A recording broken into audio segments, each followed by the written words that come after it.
Hello, everyone. Welcome again to another Director's Commentary. I'll be your only host. I couldn't really think of anyone else to have join me for the Neo race. Phil would have been kind of a hoot, but we probably would have gotten into it a little bit about the saucing issue, which you'll see shortly. And then I was thinking, well, maybe Mike Garrison is out of his anti-social media mood, but no, he's not. Solo again. I've got my naughty little number here, which is my calming juice. Although a few people said I was slurring last week, which was inaccurate. Those are false reports. This is a beautiful California red I'm drinking, Ménage à Trois. It's pretty awesome. If you haven't tried it, do so.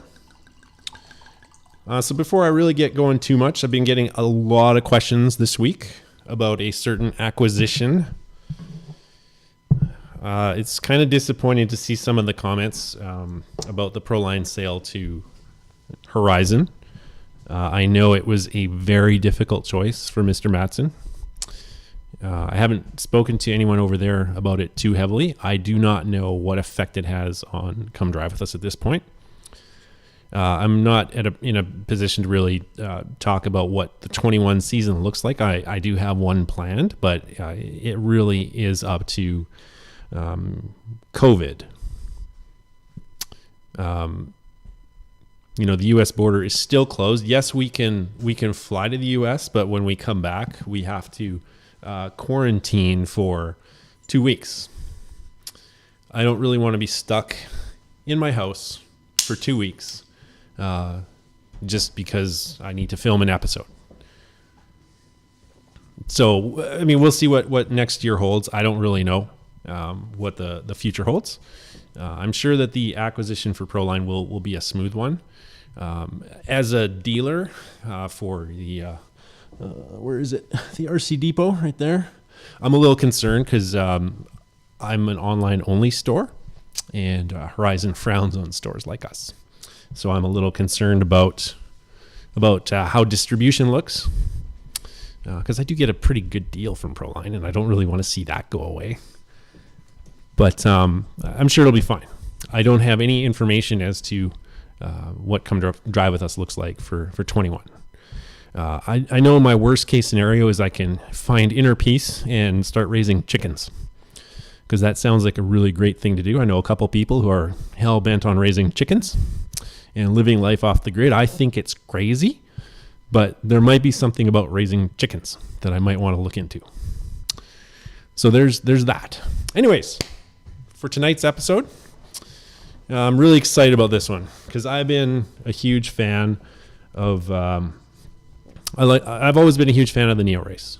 Before I was in the media or creating these films, I watched them on DVD. I bought the DVDs that Live RC used to produce. I loved watching the Neo race. It was always one of my favorites.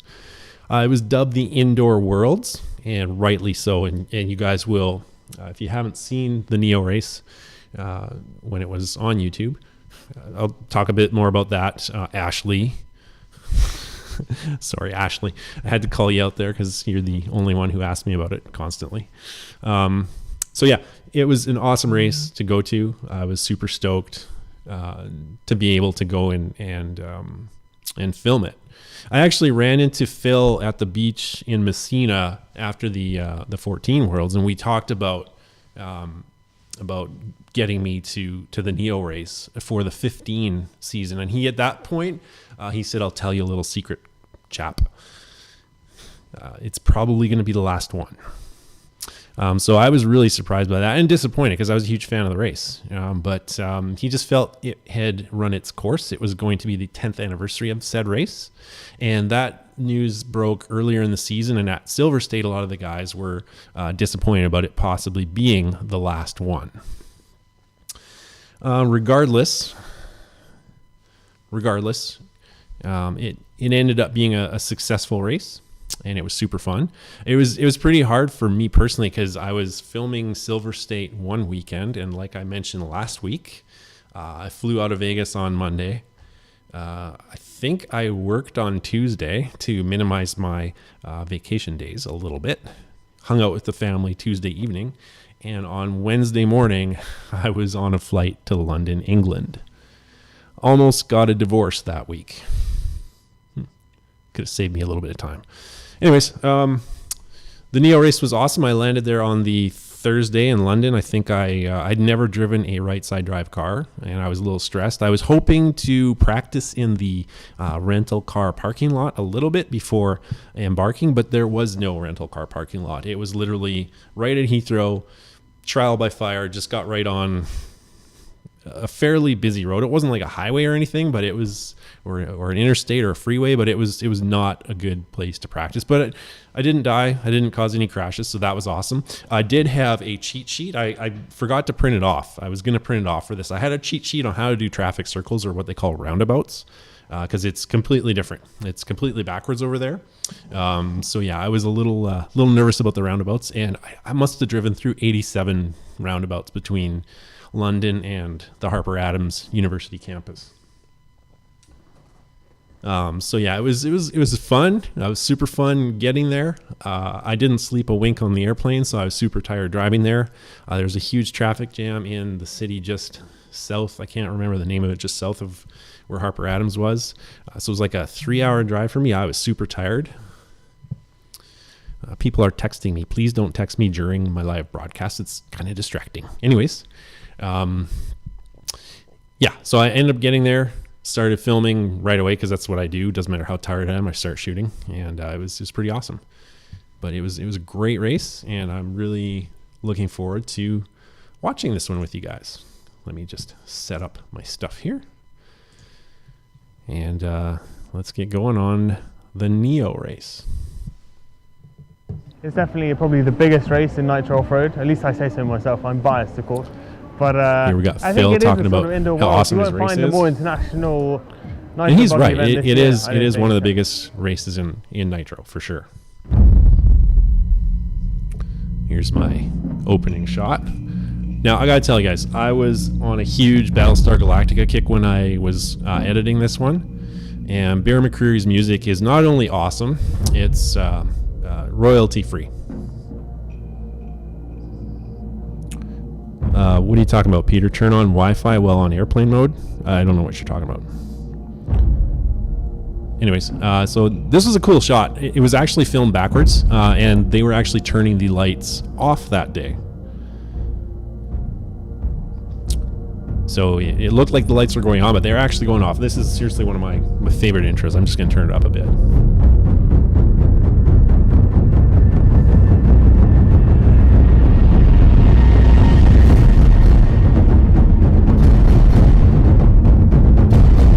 Really fun intro. Oops, a little too loud. Sorry, guys.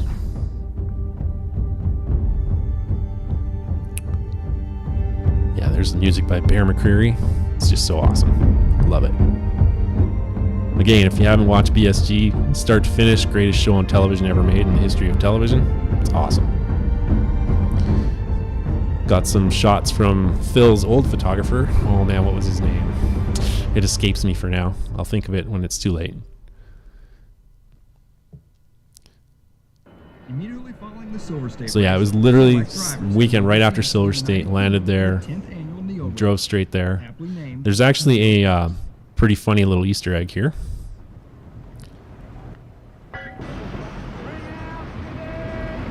Held northwest. Not sure if you guys heard it, but it was the Monty Python guy banging his thing and saying, "Bring out your dad." So yeah, that shot there was my GoPro on my dash. I literally just started driving a right side moments before that, so I was getting pretty brave. Now this was like such a great venue, because on this shot to the left you see the dormitories, and to the right is the track. So it was literally like a 30-second walk from where we were sleeping to where the race was being held. And outside there was parts vendors.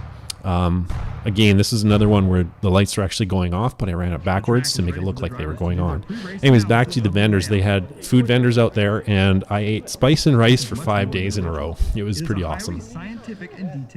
And I have no idea what that guy has on his head. Like, no idea whatsoever.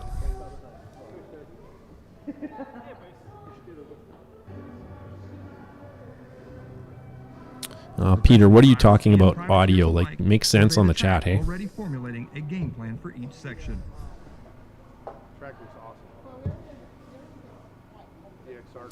Anyways, here we got some guys checking out the track.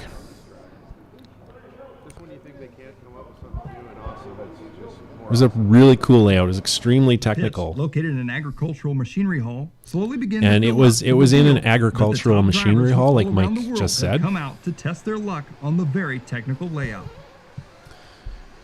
So the nice thing about this event is everybody was This is the 10th pitted year of the Neo together race, under the 9 of same which have been the held same here tent, at Harper or sorry, Avenue. not same tent, but the same area. So for me as the photographer or cinematographer, it's nice to be able to have everybody all there in the same place, so I can do the interviews easy. The top guys in the world are invited to compete. Okay, sorry, I'm a little distracted. I wasn't sure what Peter was talking about. I thought there was a problem with the audio, but he's just talking about the Easter egg. And it's kind of like a big Phew. party, to be honest. And that's how it all started. And since then, it's just, you know. So here, Phil's talking about the history of the race, and the reason why they select this college is because it's held over Easter weekend and it's shut down for spring break. So it's While held in the a great UK, venue. only They have once has the this aggregate, race the been dirt won right by a there. European. The dorms are Would this be empty. the All the year that we drivers see can local stay in the talent dorms, win and it's this just a prestigious event? really great place for a race of this magnitude. That would be at the Worlds. So, you know, And the thing, like, I love international races because, you know, we've got people like Mick Cragg there. You know, there's all the Euro guys. You know, Elliott Boots. This is my first one. So it's there's just so many international. Like Lee Martin's there. I think Warren van der Marve. I think his favorite Neo was the year before this one. I'm not sure. I think it's because of how Mike Garrison was announcing his name, because he went just over the top with his awesome last name. But this, it's just so much fun seeing all the international drivers here. These jumps and corners.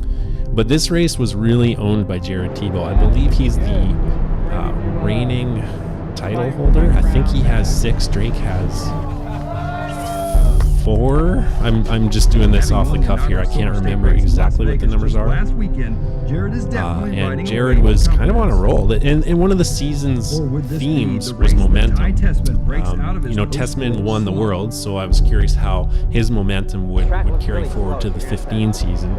And Jared had just won the week before in Silver State, so I was curious how if he'd carry any momentum forward into the Neo race. And the same with Cavalieri. Cavalieri, I think he was second at Silver State the week before, and so it was just all about momentum. That was one of the themes for this race. If you overdrive, I think it's going to be really slow. So if you get someone to maybe panic and overdrive and then try to get by him, it'll be good for racing, I think. If practice was an indication as to how fast Ty will be, the competition So Ty had a was little in bit for of a tough secret week. weapon at this Ty was race. fastest by a considerable amount after In 3 practice, rounds of he controlled was practice he on was this gone. highly regarded Like, technical layout. people were pretty concerned about being able to just keep up with him, to say nothing about beating him. And I'll get a little Local bit drivers into Neil what his Cragg and secret is Elliott very Boots shortly. were also very quick in practice. But all the Proline guys that I covered Elliott were was pretty in quick. fact seated second at the conclusion Boots of was practice. fast. Dakota was hit and miss in practice. Jared and Cav, they weren't really having a lot of fun in practice for whatever reason. But Boots is very strong. Tessman was extremely strong. Just got to try and keep it together for qualifying tomorrow.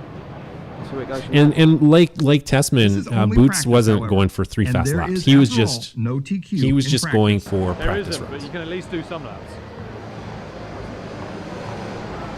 What's the car guy do better?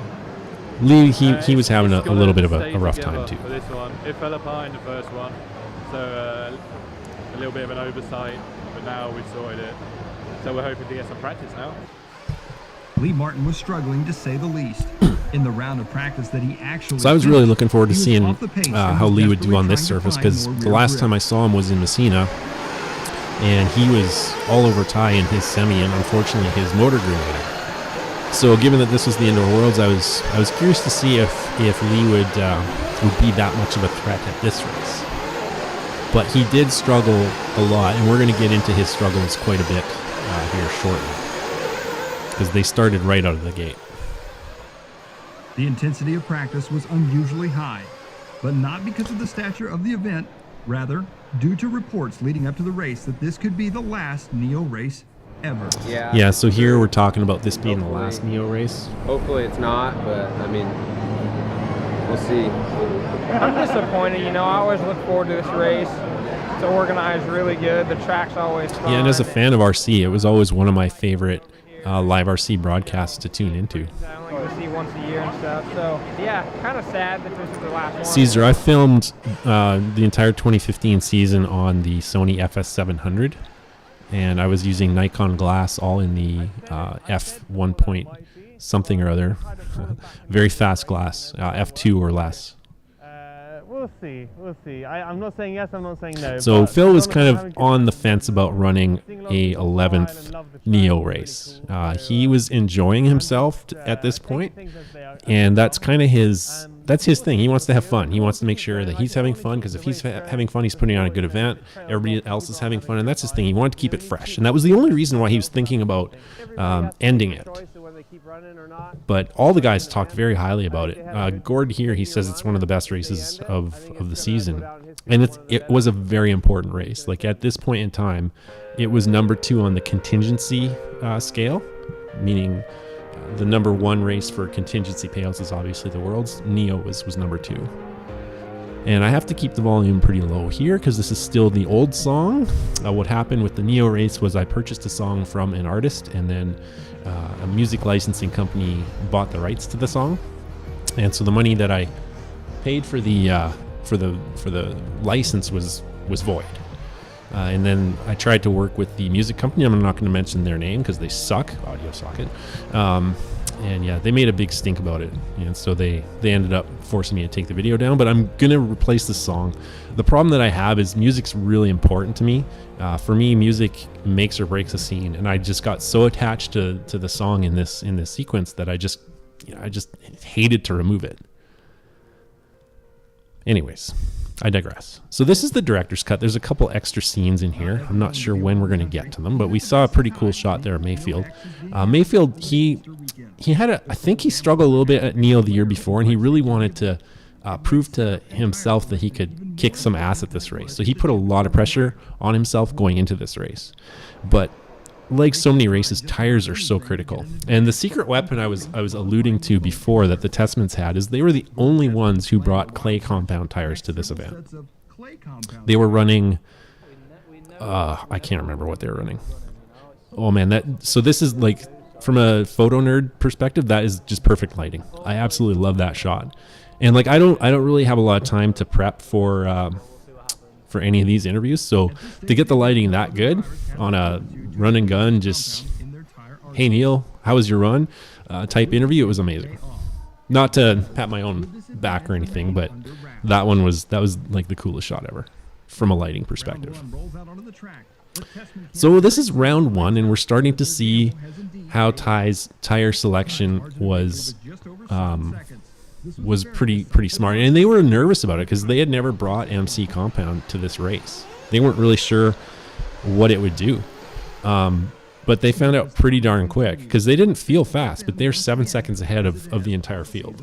And on a layout like that at this level, to have a 7-second lead, that's huge.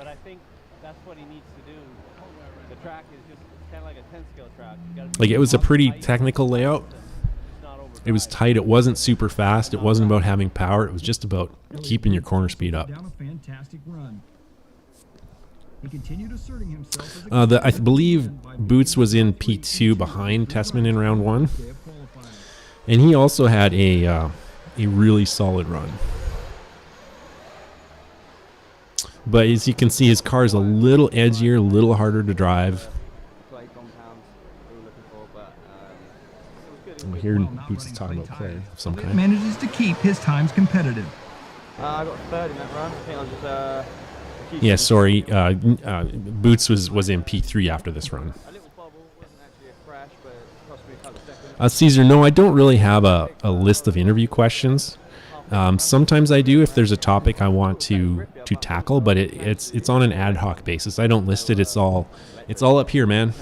Usually it's how was your run? Walk me through your run. That's the most common question, and then I'll kind of go from there and build on it if they mention some other themes.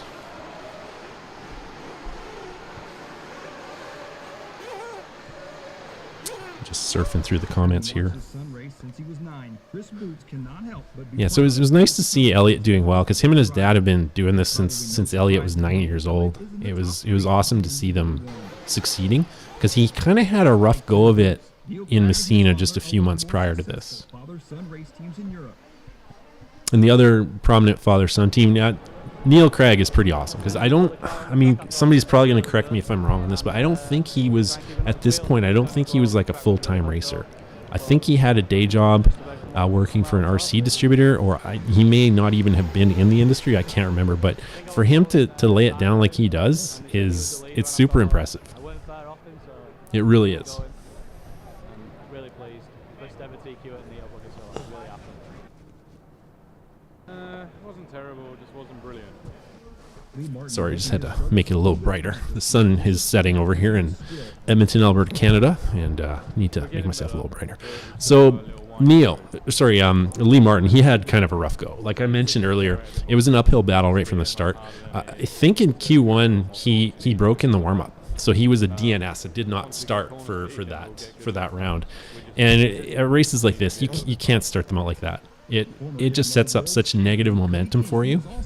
And I mean, once you're behind the 8 ball like that, you're putting so much pressure on yourself to do good that it ends up being a disaster for you. Same thing with King. He was putting a lot of pressure on himself. Well, since he won the Worlds in 2010, he put a lot of pressure on himself and just never was able to really relax and just have fun with the sport and get back to the level that he was at it in 2010. Naturally talented, really gifted driver, but I think the pressure he put on himself it really affected his performance, and it was really visible here at the Neo race. His car was good. He was running Kyosho car. I think it was a TKI, I'm assuming 2 in 2015, maybe a 3? Not sure. But he was running Proline tires and I believe Red's engines. I finished 3rd in Nitro and 5th in Electric, so I'm in the top. Let's see what they're talking about here. Just got to take it from there. It was good. Didn't end off that well, but the car was good the first 2 rounds. Yeah, Cavalieri, he was really struggling. Like he was in the show. He was always in the top 20, but he just wasn't doing any damage up there. He was just kind of hanging mid-pack. Now I can't remember, because they had so many different cars that Associate was running in this time period. I can't remember if it was a pillowball car at this point, or if it was still a C hub. If they're still kind of doing their own thing. If it was, I know that Crate was dead, and so was Jesse Robbers. I think that was his name. It's time to pull out all the stops. The goal is to be in the top 20 to qualify. But regardless, a lot of these guys were struggling to figure out how Tessman was so fast. Now, the Tessmans early on pulled me aside and said, look, because you're filming this, we're going to tell you what you're doing. But if we see anybody with clay compound tires next round, we're going to come and kill you. I'm just kidding. They didn't actually say the killing part, but they did tell me they were running on clay and to keep it on the DL. And I did, because it was a huge advantage for them. Because these are the best guys in the world. To have a 7-second gap in Q1, it's insane. Another setup change. New result. So with Tebow, he also put himself under a lot of pressure because he had just won Silver State, and he had won 6 Neo races. So he was really trying to get that 7th win. I believe it's 7th, or was this one the 6th? Either way, he wanted to win bad. But his car just wasn't quite there, and he just didn't have the right compound tire. Because you can see his car it's a little loose. It just doesn't feel planted. Like you watch Ty drive, and these guys are all quality drivers. Like they're all the world's best drivers. They can make a crappy car look good. So when one driver's car looks planted, another driver's car doesn't, that's probably setup, probably tires, not so much chassis, because these chassis are all so close. But Jared, he was having fun. I kind of had a hunch that he turned it around. Now, who wasn't turning it around was Mayfield. He was really struggling. This is a shot from the director's cut, I believe. Pretty cool soundtrack, as he had won the Nitro Challenge that year. Yeah, here we got some cool shots. There's no commentary because it's the director's cut. I haven't finished it or rewritten the script to re-record it. Maybe next year. Nitro car was really fast that round for round 2, but the driver was kind of taking a nap in a couple of the laps, so make a few more changes for round 3, see how it unfolds, and then we got the Dash for Cash we're racing tonight, which is always fun. So on the first day they have what's called the Dash for Cash. They take the current qualifying order and they flip it around. So with Tessman being TQ, he starts the Dash for Cash at the bottom. And it's purely a money race. There is 300 pounds, so around, I think that's roughly $600 Canadian, 5 something US, maybe 480 US. But more importantly, it's to establish a little bit of swagger. Because these guys are always trying to send messages to the other drivers. And if somebody can come out and do really good in the Dash for Cash, kind of sends a message for the final day of qualifying. And I know that's what Mayfield was planning. And given that he was starting closer to the front, I mean, we can't really see him here. Goofy looking German is in the way. Let me move myself here. Here's some more cool gimbal shots. I just love that gimbal. I was using the DJI Ronin 1 gimbal for the second race. It's heavy as they get, 20 pounds with my camera on it, but the shots were next level. Even Stu Noble, he was one of the other photographers out there. He looked at some of my dailies and he said, this isn't fair. But here we're watching the Dash for Cash, and that second place is a very familiar scheme of Ryan Mayfield. And guess who he is chasing down? This is an extremely young Davide Ongaro. Davide was, I think he was like maybe 13 years old. This is the year before the Vegas Worlds, and I believe he was 14 there, I think. So yeah, it's a very young Davide. Very impressive run. Because I had never heard of Davide Ongaro in my life, and he's leading Mayfield. Unfortunately, he shorted that jump a little bit, gave Mayfield the opening that Ryan needed, and Ryan was off. Now, Ryan only brought super soft tires to this event. He did not have a lot of confidence as a result, but the Dash for Cash, I believe, was a nice short race. His car was very difficult to drive. Well, here we got a little bit of drama. Jared's not happy with somebody. I'm not sure who. But the race order was Mayfield, Ongaro, and Craig. So it was pretty cool to see those guys up there. Let's find out what Ryan's saying. Right time, and I was behind David and just followed him. I was hoping for a crash. I wasn't pushing the envelope, and yeah, he made a small mistake or a big mistake on the last couple laps. Got around him, and I just putted around the track after that. So yeah, Ryan didn't. I don't think it gave him the confidence he needed, but I mean, it's good. It was good to see him do well. Like, Ryan's one of my favorite drivers. We get along great. We're very much alike, except I can't afford to smash radios. The other cool thing they had was they had foosball set up. Like, the amenities here were great. The weather was, I mean, it was spring break, and I think it was a very early Easter that year, so it was only like maybe 40 Fahrenheit, barely above freezing. So the amenities were really good. They had the foosball thing, which was heated, and then they had these this video game set up. But these two little punks were playing that game for the entire 5 days. They didn't ever leave, I don't think. Here we got some of the drivers shooting the poop, as they say.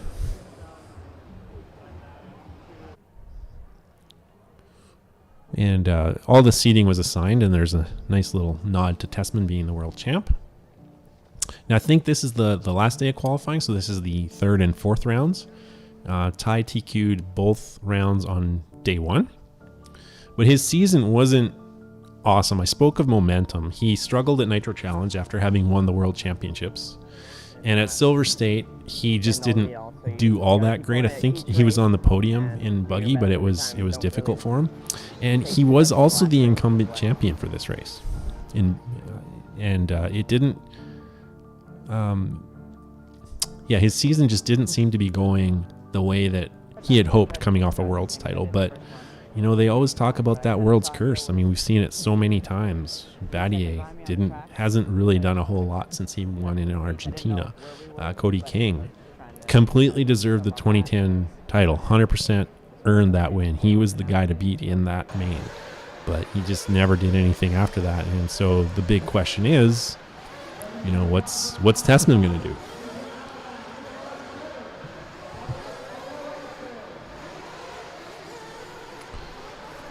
So this is round 3. I believe it was yet another TQ for Mr. Tessmann.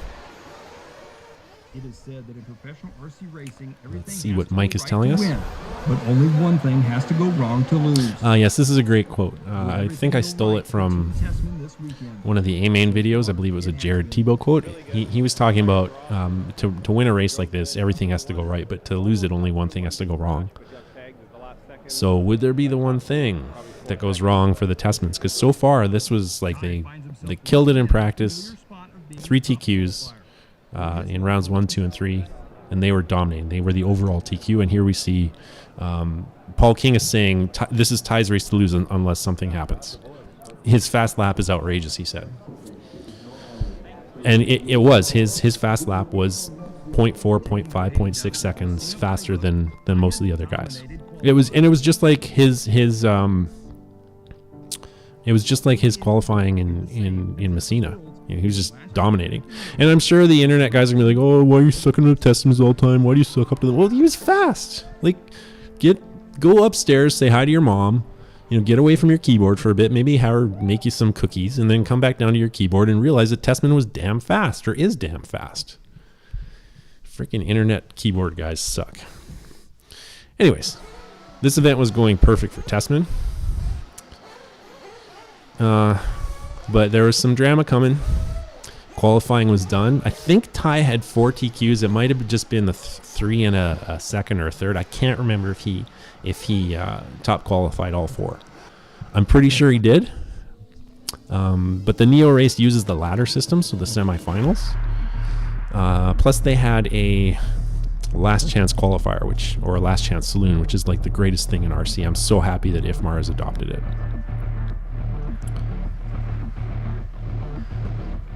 There's a guy being a douchebag in pit lane. That's awesome.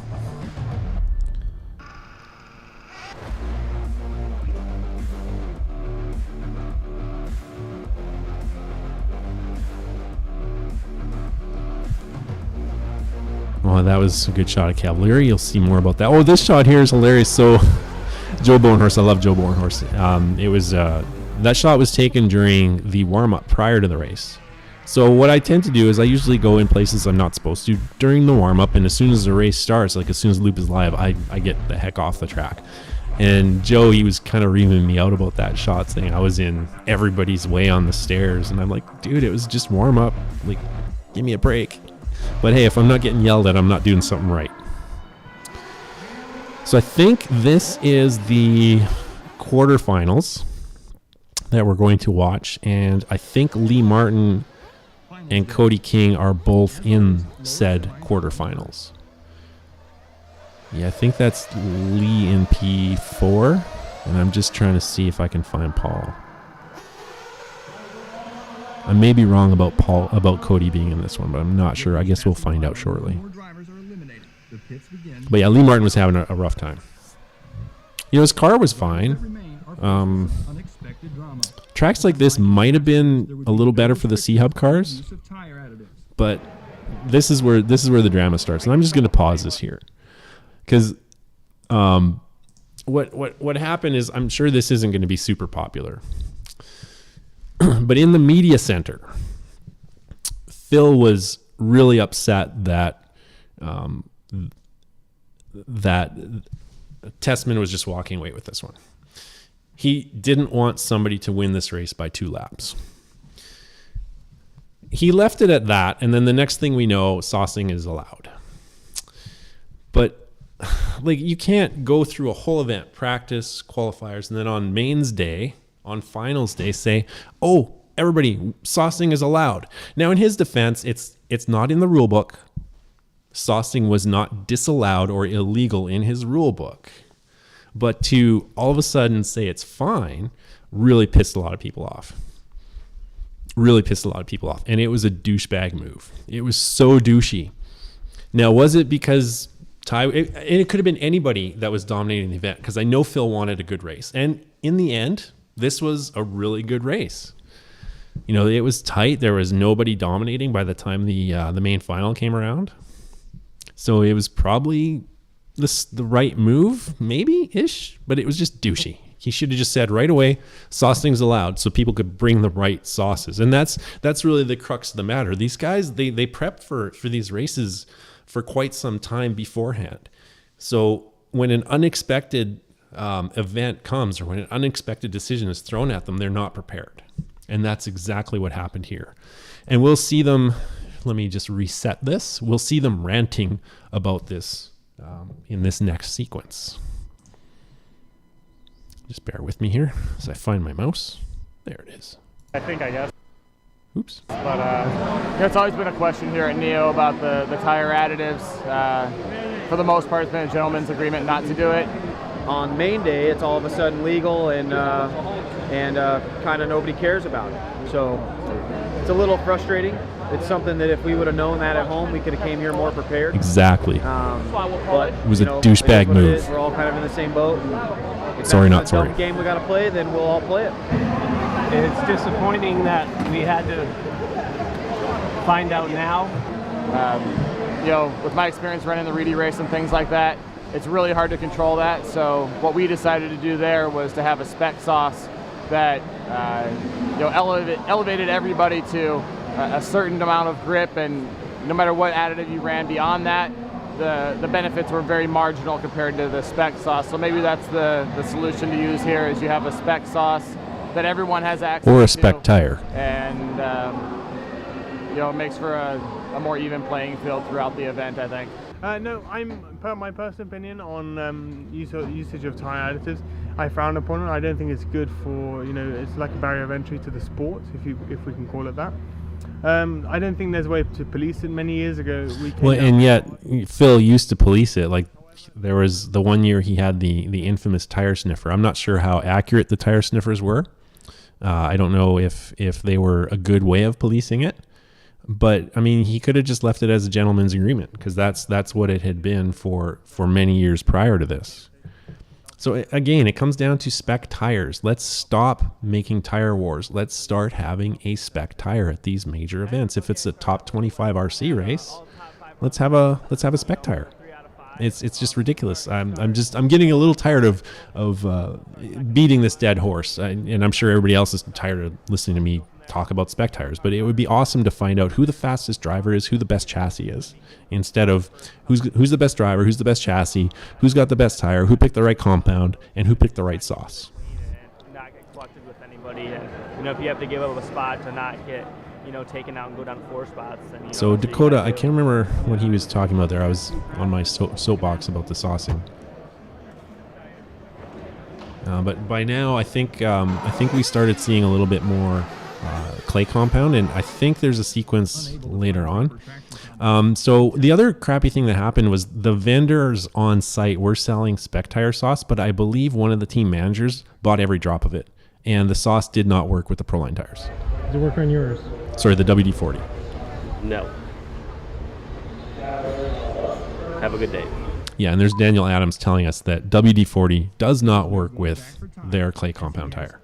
So anyways, like I was talking about, the the sauce that was being sold by the vendors on site was scooped up by one team manager, every drop of it. So most of the other teams were scrambling to find the right stuff. Super soft compound. Mayfield was another one that was completely screwed, because he had the complete wrong compound for a sauce race.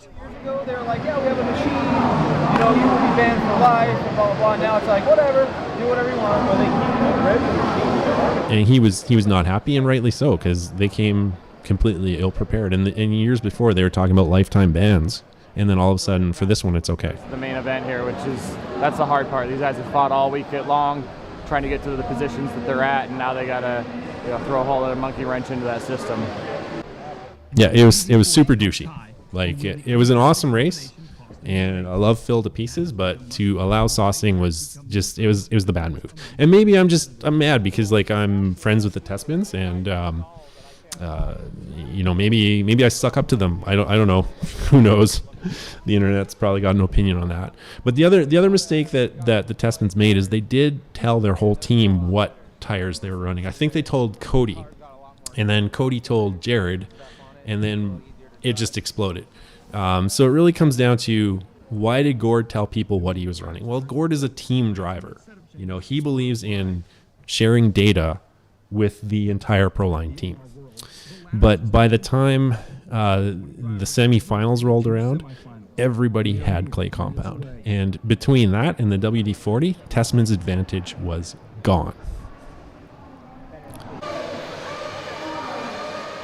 Now, I'm not sure which race this one is. It's probably a quarter of some kind. We'll find out shortly. But yeah, we really need to find a way to get the industry to adopt spec tire racing. Because even in the 2018 Worlds in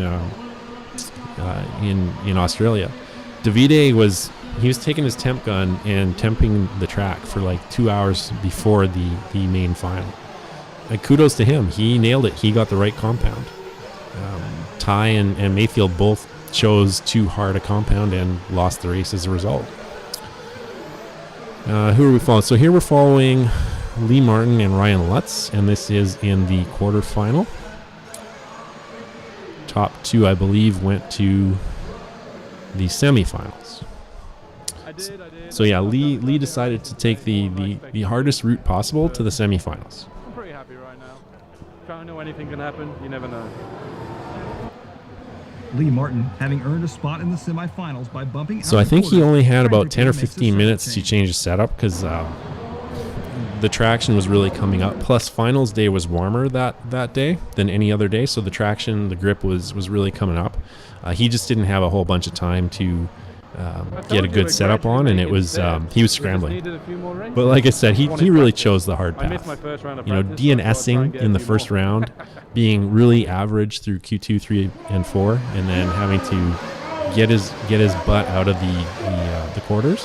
It was an impressive run. It's one of those things you call a successful failure. We'll see if he made it to the show. So here's the A group semifinal. Now this is everybody on clay tires and everybody on sauce of some kind. Some people had proper sauce. I believe it was Hot Race or Pro Circuit. I can't remember whose sauce it was. It might have been the Pro Circuit sauce. But it was the sauce you wanted, and one of the team managers bought every single drop of it. Gave it to his team, and everybody else was basically kind of screwed.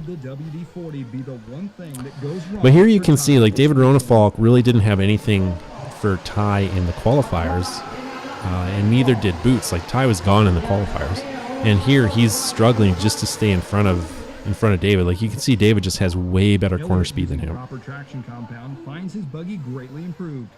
He is able to push it much harder now. Yeah, and I think Boots was on MC and on the Pro Circuit compound. By Ronefalk, and he's up to second. He takes the lead just before the cycle of scheduled pit stops begins. Yeah, here we've got a good look at the top three in this qualifier. Boots would take the lead for a while. I don't think he finished up front. It's time for pit stops. Tie pit tie. That's the patented Gord battle cry.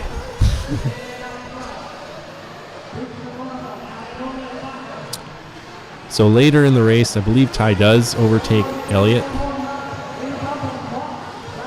but by the skin of his teeth. Everyone's using tyre sauce, changes things quite a bit.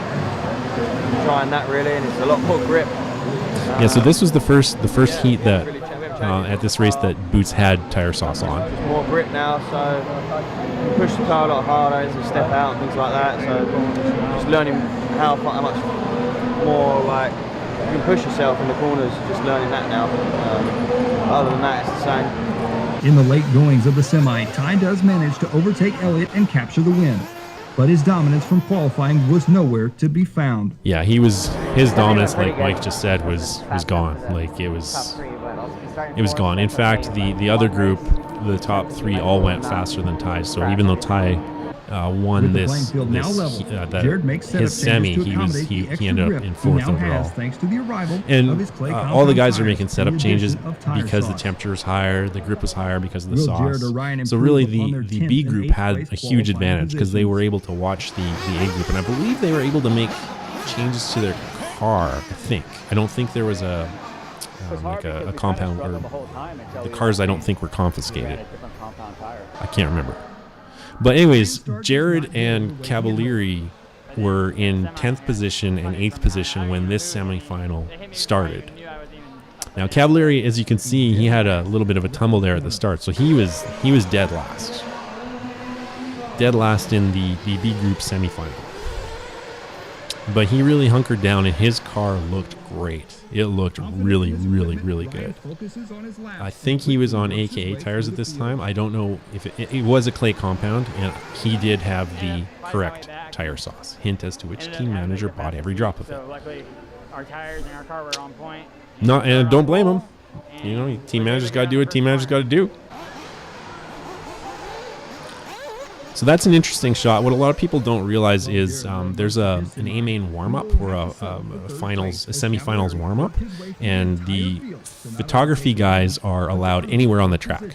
And because it's an indoor race, I take advantage of that. I'll go to the infield to areas where I'd ordinarily get yelled at by everybody in the building, and I get my shot, and I'll intercut that shot into the actual running of the actual semi. And in indoor races, since the lighting is unchanged, nobody knows that was a shot from the warm-up. So here Phil is talking about the last chance qualifier, and I'm so happy that IFMAR has gone to using a last chance qualifier, because it is so exciting. So what the LCQ is, it's the drivers that didn't make the cut after the semifinals. So the semifinals, I believe, are 7 from each side, and then I think they take 3 from the LCQs, or it could be 8 from each side. Anyways, it's a set number from each side, and then the LCQ, in this case, at this race, it was the top 2 finishers from the last chance qualifier bumped into the final event. And lo and behold, Lee Martin's still battling, as is Cody King. So let's see who's in front here. It looks like it's King, and King had a really bad start. He crashed in a really bad place. The marshal did not see him. He was doing the death rev, I'm sure, and finally somebody did see him, but he was dead last. But, I mean, he just hunkered down, and he just stormed through the field.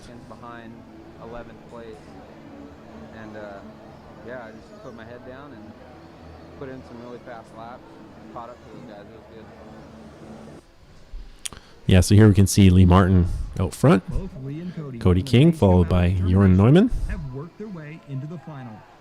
and Cody would in fact be going to the final. I believe Lee Martin did as well. I think it was the top 2 from the last chance saloon win. There's one of the Rossi boys from Reds.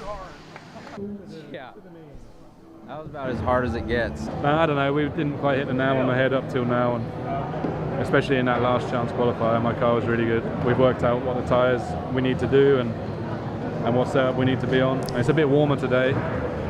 Yeah, it was a lot warmer. It was like 50 Fahrenheit. Smoking hot. With no one driver having a clear-cut advantage. So here we got the quote-unquote ninja. It's funny how Phil calls him a ninja. He's just a guy in a black suit, but he likes drinking vodka and making fire, so it's cool. I'll give him props for being a ninja guy. It's all good. So nobody really seemed to have the advantage. Cavalieri, I think he TQ'd. He was starting from pole. So for him to be kind of mid-pack in the qualifiers and all of a sudden out front, really, it was really annoying, because it was purely because of the sauce. You know, Cavalieri is a great driver, deserved to be where he's at, but I felt it was a really bad decision. Again, I'm beating a dead horse here, but it was it was just really crappy what ended up happening.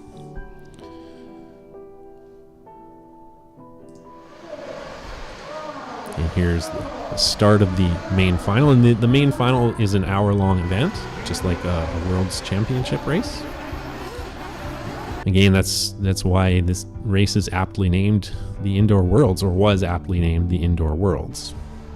The lower speed layout keeps the buggies grouped closer together, making for some. So there was, the layout was, because there's no real advantage for anyone, everybody was pretty much grouped together, but there was a breakout. Crag and Boots has emerged. Currently, Jared is in the lead. It was Jared followed by Cav and I think Boots and Tessman. It was a 4-car breakout, but Ty was, he was 0.2, 0.3 seconds off the pace, so he was falling back each lap a little bit more. Who would be celebrating the victory and who would be lamenting the loss? So here we got Gord watching the race.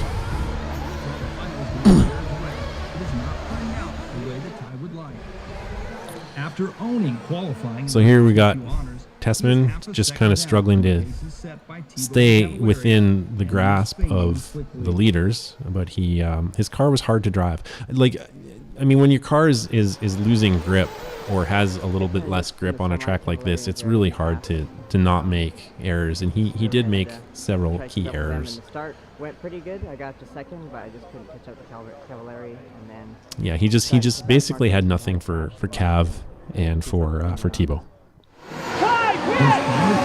And this is the event that bumped him out of the podium. Position that he held up to that point in the race. You know, he just he got hit by every car leaving the pits almost. And if Leanne would have been there, I think that he could have been alleviated, or this would have been alleviated. But it was just a really bad final day for them. I feel bad. You know, they told everybody they were on clay compound tires, and then the saucing basically screwed them. But this race really came down to these two. Jared looking for another title, his either 6th or 7th. Again, I apologize, I didn't do my homework. I can't remember which number he was looking for. And Cavalieri, who had not won a nitro race in 3 years leading up to this.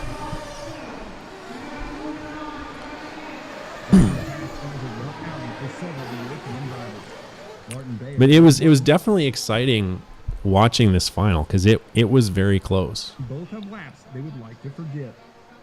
At this point, it was a safe bet that either Tebow or Cav. Yeah, so this is like, I think this is like, maybe there's, I can't remember what so there's the race time. Yeah, it was basically down to Tebow and Cav. He's got top 3 in every race he's done. So Eventually, Cav would take the lead.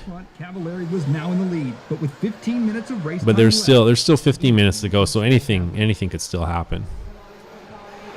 But he had the right tires, the right sauce, so it's kind of smooth sailing for him. a long time, and there's been plenty of times, and like just little things happen. So just making sure like the engine will stay running good. And so. But again, you know, 15 minutes is a long time in a toy car race. I mean, sorry, an RC car race. Nearly 3 years since his last win with a nitro buggy, Ryan Cavallari was determined to hold off Jared Tebow. Yeah, here's another shot from the warm-up. I was not in the middle of the track during the main final. That was during the A-main warm-up. I just intercut it. Wins have eluded Cavallari. Yeah, here's some cool shots of Cavallari.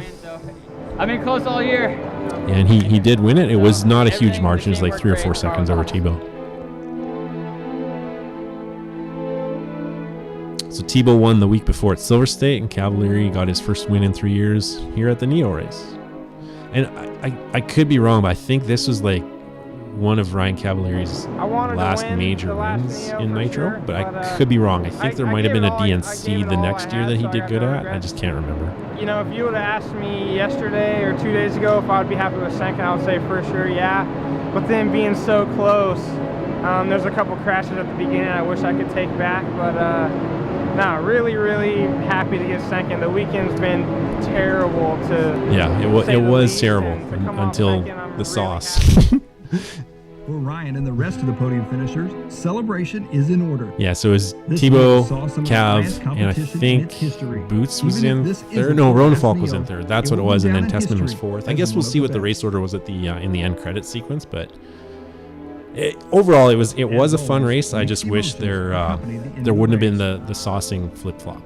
It was good. You know, I really worked my butt off for that one. I think. And the guys were not super happy. Like Cody King was pretty happy with how he finished because he worked his way all the way up, but Boots was not overly impressed. Second in electric and here we'll listen to what he says. Nitro, it's not too bad. It's quite a competitive event. This one was. So yeah. Halfway through the last day of the race meeting, became legal. You could run whatever you want, sauce and additive. But yeah, it's because people that weren't there when no one was running it, and now all of a sudden other people, all the tyres are working now. It's not really showing how good the manufacturer's tyres are if you're adding stuff to them. We were going in Spec blind. tires, And come hit the nail on, the head, industry. so- We were fast when nobody was saucing, and then people started saucing to catch up, and then we just had nothing to battle back with. Kind of, we didn't really know what to do. We tried stuff, but it just didn't really work with us, with our tires, how they were. And here comes the Star Wars Easter egg. We just have to press on, put everything behind us, and go for the next race. I hope it happens again, because I need a little redemption. Thought I was going to come here and be a little more competitive. Had some ups, had some downs, but had a good time. Ready for some sleep, some drinks, fly home, come back next year more prepared. And there was one more at Harper, and then it became an outdoor race, and then it died. So this again is a temporary track in an agricultural barn, basically. Oh, I love this. This is my favorite ending. Just love it. I was in a huge BSG kick, as I mentioned earlier. I was watching that show all the time. Greatest show start to finish. If you haven't watched it, 2004 BSG is amazing.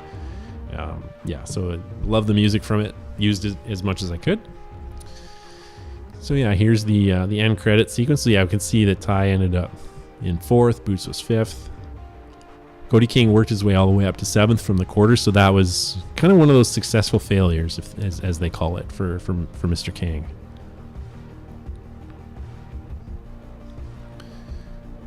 So yeah, that's kind of it for the Neo race. I was again like really upset about the saucing decision, but at the end of the day, it was still a really exciting race. The main final was like watching Thibaut and Cav go at it was pretty awesome, and they're friends off the track, so seeing them compete that hard and that clean on the track is pretty awesome to watch. So I'm just gonna pop over to the comments. If you guys got any questions, just fire away. I usually keep these things going for a little bit until people drop off and get tired of listening to me whining about saucing and spec tires.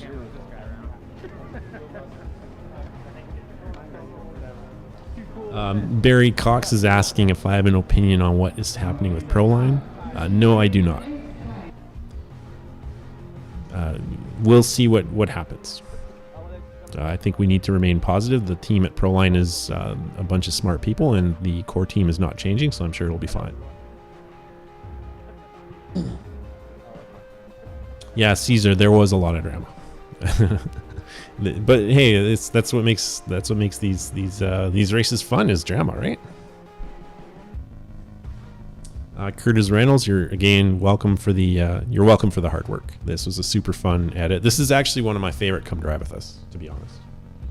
It's right up there with the Messina Worlds. Even though there was drama that does frustrate me, I still really like this. I think for me, it's more from a technical perspective, because this was the first time that I had switched over to fast lenses. I was running the Nikon 2470 for the most part, and then the Nikon 8200. And they were both really fast. Plus, I'm running a Sony camera, so I had what's called the Metabone Speed Booster. It just focuses the light a little bit more on the 100% of light gets focused onto the sensor, so you get an extra f-stop out of it. And that was absolutely needed because the Harper Adams barn was pretty dark.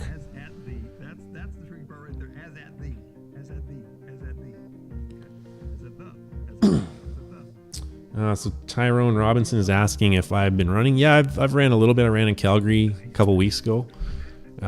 First time I was actually sort of almost competitive there. Finished a couple laps down from the leader, not Tessman, because I mean he gone, but I don't really count Tessman as the winner. Really, the winner was the second place finisher, whoever that was, and I was just a couple laps down, so it was pretty good.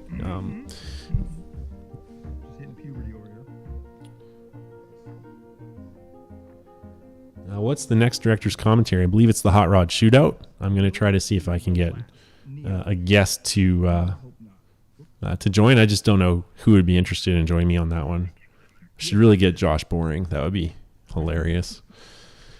So Tyrone, what can we look forward to in the future? Well, my 21 season is up in the air, not necessarily because of the Proline acquisition or the Horizon acquisition of Proline, but the 21 season is up in the air simply because of the state of the world. I don't know what travel looks like in 21, but the plan is to do the Chili Bowl race in Oklahoma and hopefully the Big Barn race in Chilliwack, BC, and then the Quebec Classic in Quebec, and maybe a Worlds or something.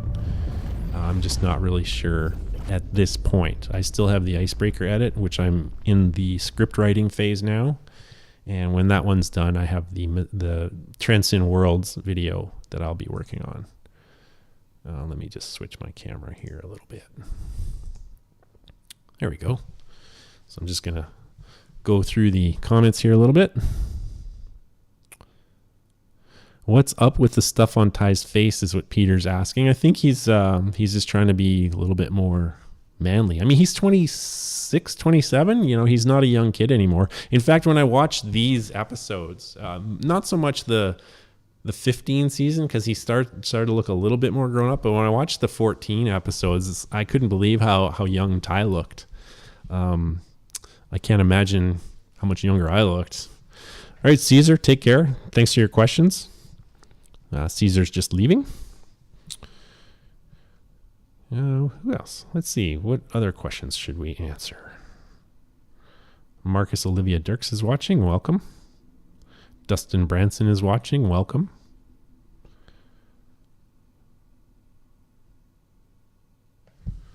Let's just see what other questions there might be here.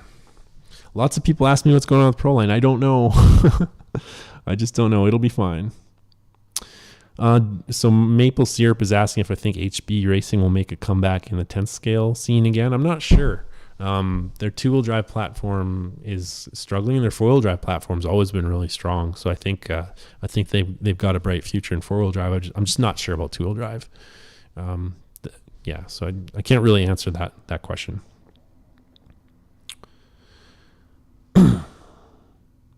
Nice. Tyrone Robinson's been doing a marathon of Come Drive With Us. Well, thank you. That's awesome. Glad to hear it. There's two more coming. Let me scroll up. So Aaron, the original cut is, I just got to trim a couple of the director cut scenes out and swap out a song. It's largely done. I just have to render it, but I've got a day job and I've got another video in the pipeline. So it'll take me about another week to get the song replaced. Right now it's just down to the one song that caused a licensing shitstorm. And it'll be on YouTube very shortly. Just scrolling up to see what else was what else was asked. Man, lots of people asking about Proline. Don't know. Hey, Josh Boring.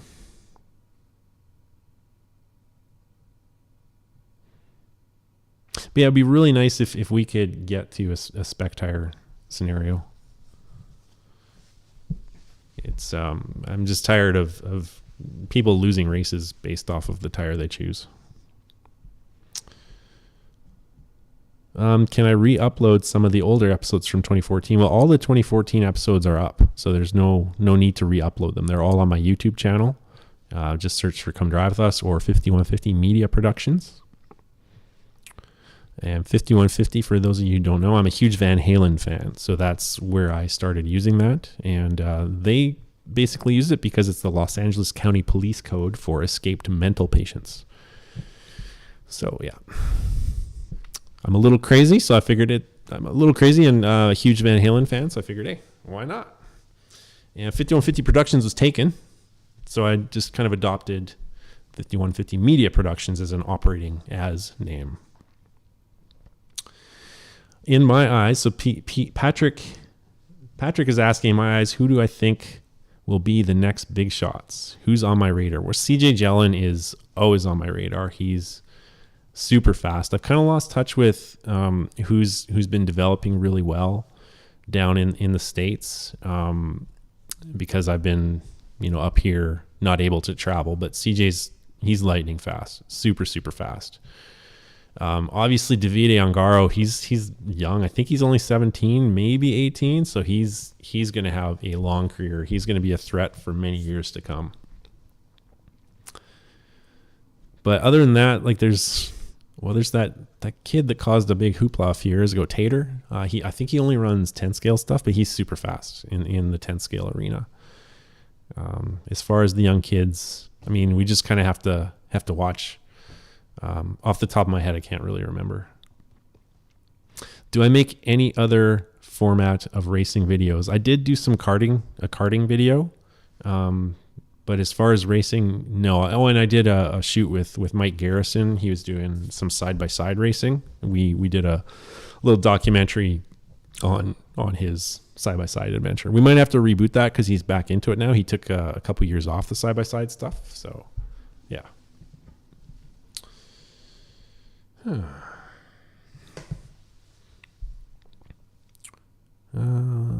Cactus Classic is Maple Syrup's favorite. Come drive with us. That was a fun one. It was a really good race. I raced it. I didn't finish dead last, I don't think. I was close to it, but I was not quite dead last. So when I go to a race, how much equipment do I take with you? How many bags? So for this season, I had my Ronin 1 gimbal, which it's a big device. It's like, it's wide. And it came in a huge Pelican style case that was form fit for all the pieces and whatnot. So that was one case. And then I had, I think it was a Stanley toolbox that I put my other stuff, my clothes, that sort of thing in, and my tripod, all that stuff. So I had two checked bags, and then my carry-on was my camera. So the thing I do with the carry-on is I bring everything I need to complete the production on my carry-on, so that in the event that I lose my checked baggage, I've still got the carry-on. Oh, Restream failed. Dang it. I lost all my chat log. Crap. Anyways, there it is. Like I was saying, I have the two carry-ons, the two checked, one carry-on, and I bring everything with me to complete the production in my bag. So that's my, for this race, it was my drone, my A camera, my lenses, that's it. For subsequent productions, like newer productions, I've streamlined everything. My gimbal is a lot smaller. I still just bring my A camera, and my B camera is a Sony Alpha, so it's only like this big. So it's a lot smaller, a lot easier to travel with. And I've got it down to just one OGO for all my camera stuff. The hot rod shootout video, Andrew's asked about the hot rod. Licensing is my bane. I absolutely hate music licensing. And what happened with that one is Jimmy Babcock he had the anthem being played, and it was a Leanne Rimes version of the anthem. And so that video ended up getting taken down too. I hate music licensing, and I've been meaning to just recut it, but so busy. Day job, online hobby store. And then I always tend to get really drawn into the current edit that I'm working on. So going back and fixing old ones is just really hard for me.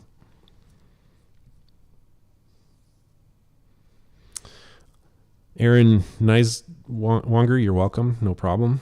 Tyrone, another good, fast kid. Back to the question of some of the up-and-comers. Tyrone Robinson's kid. He's smoking fast. I think he's pretty young. I don't know. Tyrone, how old is your boy? Yeah, so the Midwest, yes, Curtis, you're right. Midwest has a lot of up-and-comers. How do I feel? Curtis Reynolds also asking how I feel about the future of RC racing. I think it's bright. A few years ago, people were saying racing's dead. I've never seen it dying. It's been really consistent. As long as there's a lot of young people joining it and doing it, it's going to be fine. There's a lot of exciting classes. Like right now, I don't understand it, but the whole RC drag racing thing is big now. I totally don't understand it, but I'm also not gonna. I shouldn't bash it because it's boosting the sport. It's bringing more people into RC. So I think it's got a really bright future.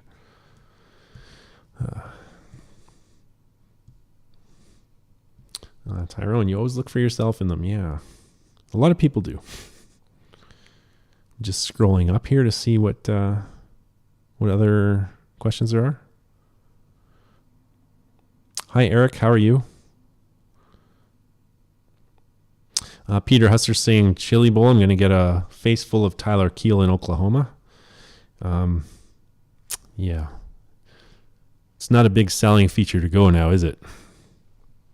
Just kidding.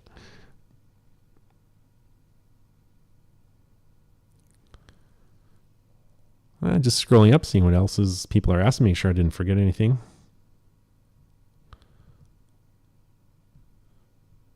Bear with me. I'm not really sure what to talk about in the meantime while I scroll. I'm not super awesome at multitasking.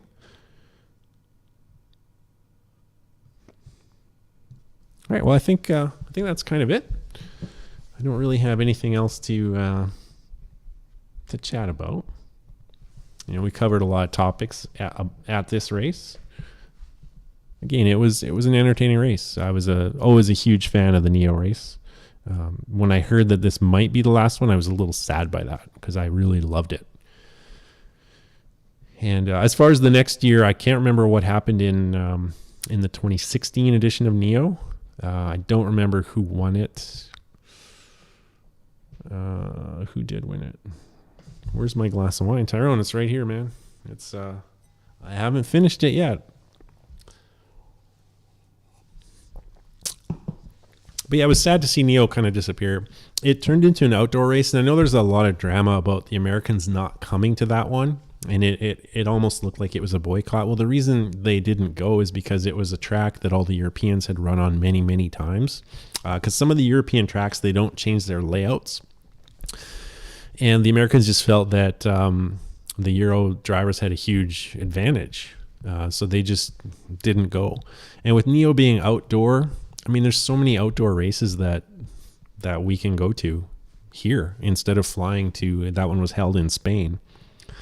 You know, it just died.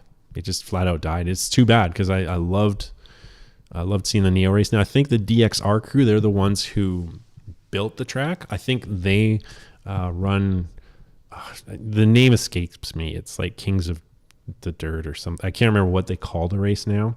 So it's still technically alive and kicking. I think they held one this year even.